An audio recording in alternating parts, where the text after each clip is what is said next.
first say thank you. We have such a good maternity leave here in Canada. I know some other country, they don't even have a 1 year and much shorter.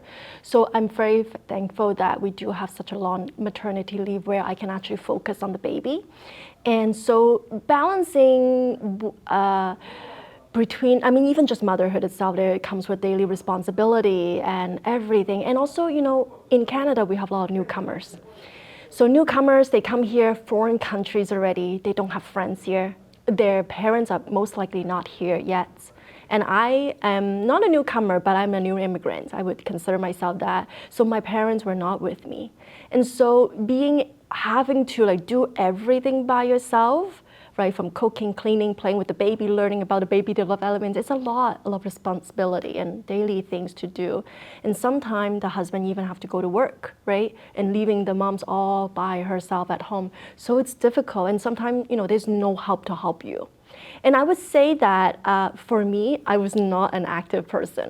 I never had to go to the gym. Typical Asian girl, like, you know, I would just eat whatever and do whatever, and I would kind of stay that way.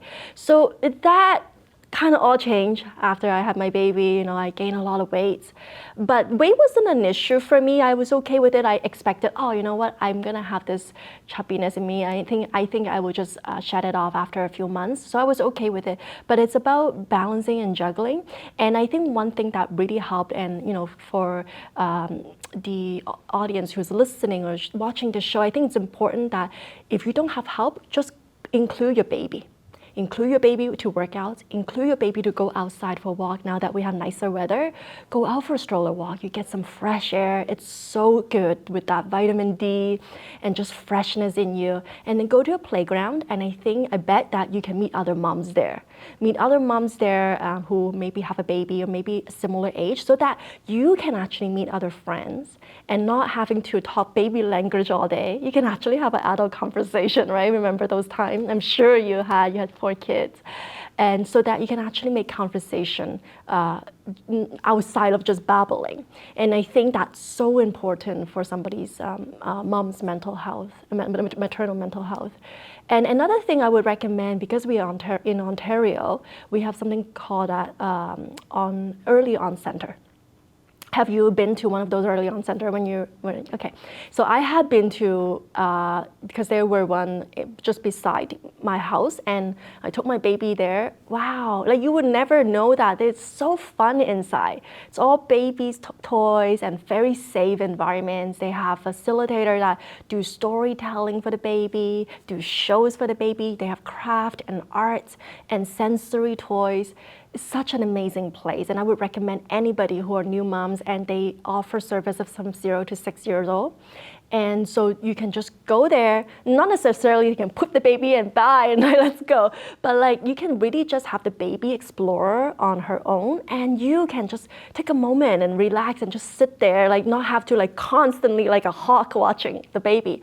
And so you can also make some friends. And I think having friends that are similar journey, similar stage as you, so important, because you might have your own friends, right, from work, from previous whatever you do, but they might not necessarily have babies, right? Maybe they have kids, but a lot older. So it's hard for you to talk about things that are in common with them now. So that's why I think that one of the aspects as a mom, make new friends.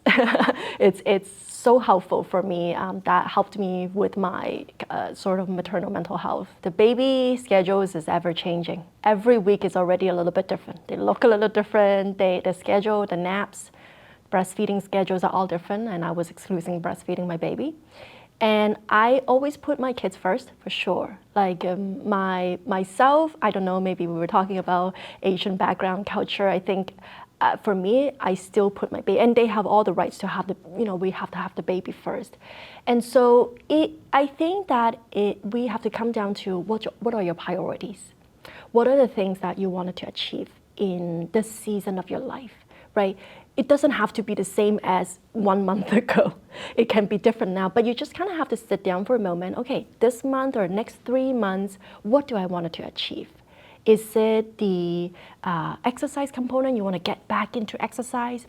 Or is it that it's time for you to look for a new job? Maybe you have to go back to work, or maybe is it a time that you wanted to do something else, like find a new hobby or something. So you kind of have to sit down and prioritize the things that you want to do. Without priorities, if it's most moms, they will probably put themselves last. They won't think about themselves, whether it is their physical goal or whether it is health goal, or whether it is career advancement or goal, stuff like that. And so baby's always first. There's always unlimited things that you can do for the baby and for the house. So sit down and take a look. And for me, one of my biggest goals was to lose the weight. I gained about 30 pounds even after giving birth. 3 months postpartum, I was still 145 pounds, which was really heavy for me. And then so I wanted to lose the weight. And so that I communicate with my husband, you know what, I wanted to lose this weight. How are we going to do this? We sat down together, let's find a time. And so we concluded that, you know what, okay, after the baby sleeps at nighttime, after the last fed, I'm just go straight down to the basement, no dishes for me, no nothing for me. I'm just gonna go straight down and do my workouts. And so I did that for about 3 months, and I lost a lot of weight, and that felt amazing. Working out felt amazing. The sweat, making you sweat, and that really feels great about taking care of myself now. Like, you know what, I'm focusing on myself, getting stronger, baby getting stronger, I'm also getting stronger. So that feels great. And I think that sitting down, having a plan, and sticking to it, it's something that most moms needs to do in order to prioritize things that would be able to fit into their schedule. I will go back a little bit, and a lot of the moms after they gave birth, they might be feeling pressure, whether it is from people around them. Wow, they snap back in shape like they never had a baby, or maybe magazines showing so and so, like, oh, celebrity, like they have kids of 5 they're a mom of 5 kids, and they look great. So there is some societal pressure, and also pressures among us, like, oh, I wanted to get back into the pre-baby shape. And sometimes we might be doing things that are too fast, too soon. So like we think of getting back in shape, I have to do a lot of cardios, I have to do plank and crunches to shrink the tummy. And that's exactly what I did. And I'm sharing this with you, and I'm laughing because it's totally the wrong things to do. I was doing it too fast, too vigorously, too soon. And yes, and I was telling you, I felt great because I was sweating, I was doing HIIT workout, cardio workout, I felt really good. But the thing I didn't realize is that I have something called a diastasis recti, abdominal separations. And so what that means is during pregnancy, our tummy grows to accommodate a growing baby, but the muscle itself stretch and thin, causing a gap in the abdomen. And so after you give birth to your baby, some moms would kind of originally go back to its original shape after baby, but for other moms, they don't. It will still remain kind of slightly open or very stretched out. That is causing them to have a bulging belly, making them look like they're still 5-6 months pregnant. And that's exactly was my case. But the caveat here is I had no clue what that meant. I had no clue that diastasis recti, this word, even existed in my brain and dictionary. And I knew nothing. Nobody ever told me about that. And so I simply thought, oh, if I lose the baby weight, I'm just going to work really, really hard. And then I would just lose the weight and I will get back in shape. And I thought, I'm going to be that mom, the hot mom on the beach, holding my baby up and running on the beach, looking great in bikini. That's what I wanted and thought that how postpartum would be like. But none of that is gonna happen. I lost a bunch of weight, yes, and I felt good, yes, but I still have that 6 months looking bread belly. I was actually leaking a little bit, and I also have this back pain. And I just did not know why. So I actually went to see the doctor, and finally she told me something, oh, you know what? You have something called diastasis recti. And that was the very first time I heard of this term. But to them, I think in the doctor's perspective, it's more a surgical thing, or a physiotherapy sort of thing. So it's like, you can't really do too much about it. If you are not happy with it, you can do the surgery and have it fixed. Like, surgery? My goodness, I have never even heard of this term and you telling me to go do surgery. It was absolutely like shocking for me. And so the other thing she recommended, okay, maybe you could try physio. But said it kind of lightly. And so I kind of brushing it off, like everybody has it, it's okay kind of thing. So then I didn't really pay too much attention to it neither. And maybe just being a first-time mom, I just didn't know what I didn't know and already overwhelmed with all the responsibility. And so I had my second baby pretty soon after my first. And so during my second pregnancy, I asked the doctor, is there anything I can do during the second pregnancy? She's like, no, you'll be fine. And so, okay, fine. And I didn't do exercise. Like I told you, I was not a fitness person. So after the second baby was born, I took my time, the first month, I took my time. And then by the 6 weeks postpartum, I went to see the physio, and then they checked me to see. So when we look at diastasis, we look at usually by fingers gap or by centimeter. They are doing it by ultrasound.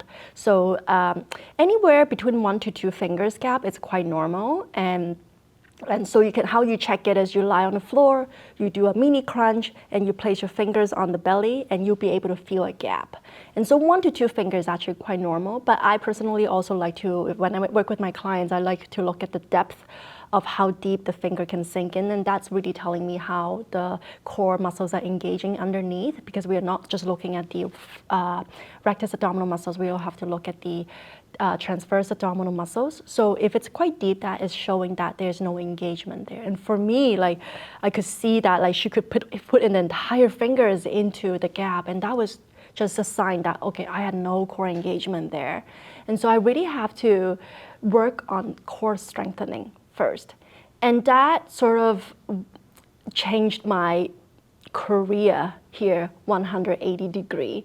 I was a banker before coming into motherhood. I worked in the bank in various roles, but because of the diastasis and just the motherhood, and I know that there are a lot of moms out there that need supports and help, and that made me I had to dig my rabbit hole into finding out what it is, and then trying to learn and educate myself how to heal it.